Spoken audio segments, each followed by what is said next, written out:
Assalamualaikum warahmatullahi wabarakatuh. Perkenalkan, nama saya Medina Rahayu Aulia. NIM saya 1021913. Saya dari kelas Hukum Ekonomi Syariah E semester 5. Dan di sini saya akan menjelaskan mengenai praktek sewa menyewa emas di Desa Tuha, Provinsi Aceh. Praktek sewa menyewa emas ini terjadi di Desa Tuha, Provinsi Aceh, di mana pemilik emas memberikan emasnya kepada siapa saja yang membutuhkan dengan menetapkan ujroh atau imbalan yang harus diberikan oleh penyewa dengan jangka waktu tertentu. Biaya imbalan yang harus diberikan kepada pemilik emas yaitu tergantung pada jumlah emas yang disewakan. Biasanya imbalan emas ini atau ujroh ini ditetapkan dalam bentuk hasil panen padi. Pembayaran imbalan dilakukan selama si penyewa belum bisa mengembalikan emas yang disewa atau dipinjam. Praktik sewa menyewa emas ini tentu menguntungkan si pemilik emas. Karena apa? Karena selain menerima ujroh atau menerima imbalan selama si penyewa belum bisa mengembalikan, pemilik emas juga menerima kadar emas yang sama ketika si penyewa harus mengembalikan emas tersebut. Dan hal ini sudah jelas merugikan pihak si penyewa. Karena apa? Karena selama si penyewa belum bisa mengembalikan kadar emas sesuai dengan jumlah ketika ia menyewa, maka selama itu pula si penyewa harus membayarkan ujroh ke pemilik emas. Seperti itu. Pembayaran ujroh ini biasanya dilakukan setiap panen padi. Jadi selama 2 kali masa panen, si penyewa ini membayarkan hasil panennya sebagai ganti biaya sewa, seperti itu. Dan apabila terjadi gagal panen pun, pihak penyewa ini tetap diwajibkan atau tetap diharuskan untuk membayarkan biaya sewa kepada si pemilik emas. Dan praktek sewa menyewa emas di Desa Tuha ini sejatinya masih didasarkan pada kebiasaan mereka. Karena apa? Karena masyarakat di Desa Tuha masih belum paham atau masih sangat awam dengan konsep sewa menyewa atau ijaroh yang ditetapkan. Yang selanjutnya yaitu mengenai ketentuan ijaroh dalam kompilasi hukum ekonomi syariah. Yang pertama mengenai rukun ijaroh diatur dalam pasal 295, di mana ada 4 rukun yang harus dipenuhi. Yang pertama adalah adanya mustajir, yang kedua adanya muajir, yang ketiga adanya ma'jur atau objek atau barang yang dijadikan sebagai objek sewa menyewa. Kemudian yang keempat adalah akad. Selanjutnya, ketentuan mengenai jenis ma'jur atau jenis benda yang menjadi objek akad. Yang pertama adalah ma'jur haruslah benda halal atau mubah. Kemudian yang kedua, ma'jur harus dapat digunakan dalam hal-hal yang dibenarkan menurut agama Islam. Dan yang ketiga, setiap benda yang dijadikan sebagai objek ba'i dapat dijadikan sebagai ma'jur.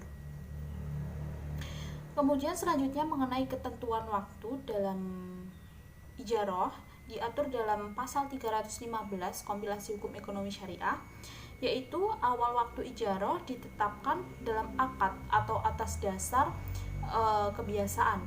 Yang kedua yaitu waktu ijaroh dapat diubah berdasarkan kesepakatan para pihak. Selanjutnya yaitu mengenai ketentuan ijaroh dalam Fatwa DSN MUI. Dalam Fatwa DSN MUI nomor 9 garing DSN MUI garing 4 garing tahun 2000 tentang pembiayaan ijaroh, mengenai ketentuan rukun dan syarat ijaroh. Rukun ijaroh ada 4, yaitu yang pertama sigot, yang kedua pihak-pihak yang berakad terdiri dari penyewa dan pemberi jasa, kemudian yang selanjutnya adalah objek akad. Yang kedua adalah ketentuan objek ijaroh. Dalam Fatwa DSN MUI ini, ketentuan objek ijaroh diantaranya yaitu yang pertama adalah objek ijaroh adalah manfaat dari penggunaan barang dan atau jasa. Yang kedua, manfaat barang atau jasa harus bisa dinilai dan dapat dilaksanakan dalam kontrak. Yang ketiga, manfaat barang atau jasa harus yang bersifat diperbolehkan atau tidak diharamkan dalam syariat. Dan yang terakhir, kesanggupan memenuhi manfaat harus nyata dan sesuai dengan syariat Islam.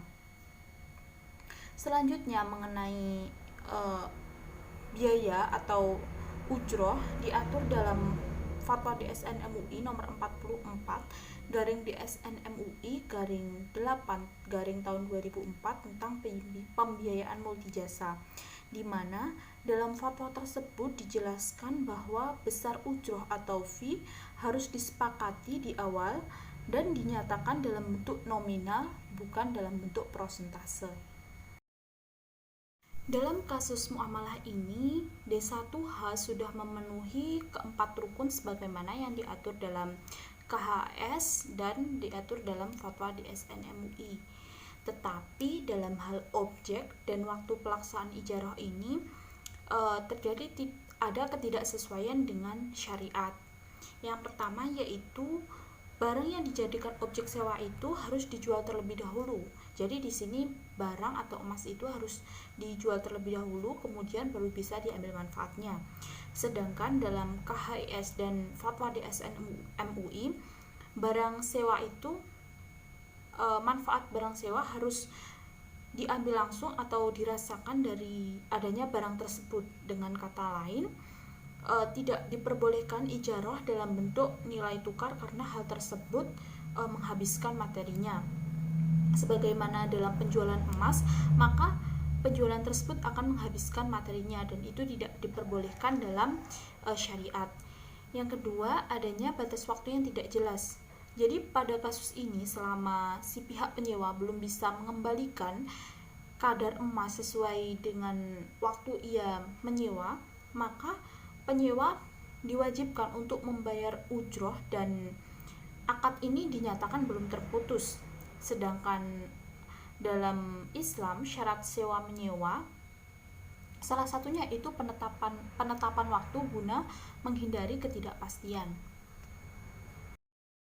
Kesimpulan yang dapat diambil dari permasalahan ini, yang pertama yaitu masyarakat D1H ini dalam melaksanakan proses sewa menyewa masih menggunakan kebiasaan yang ada di masyarakat mereka, karena mereka masih awam dengan konsep ijarah yang ada pada syariat Islam. Kemudian yang kedua, praktek sewa menyewa emas ini juga tidak sah apabila ditinjau dari hukum Islam, karena yang pertama, objek yang dijadikan sewa ini tidak bisa langsung diambil manfaatnya. Kemudian yang kedua, adanya ketidakjelasan waktu.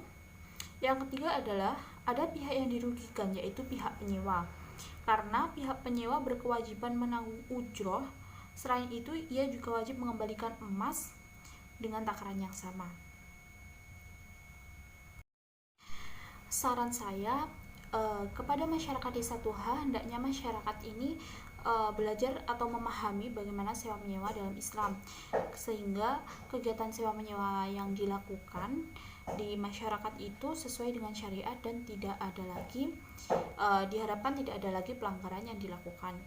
Kemudian yang kedua, untuk pemuka agama dan pemerintah di D1H hendaknya memperhatikan bagaimana kegiatan muamalah yang terjadi di masyarakatnya. Karena apa? Karena ketika terjadi penyimpangan, maka pemerintah bisa segera melakukan pembenahan seperti itu. Sekian presentasi dari saya atau penjelasan dari saya mengenai sewa menyewa emas ini. Apabila ada kesalahan, saya mohon maaf yang sebesar-besarnya. Wassalamualaikum warahmatullahi wabarakatuh.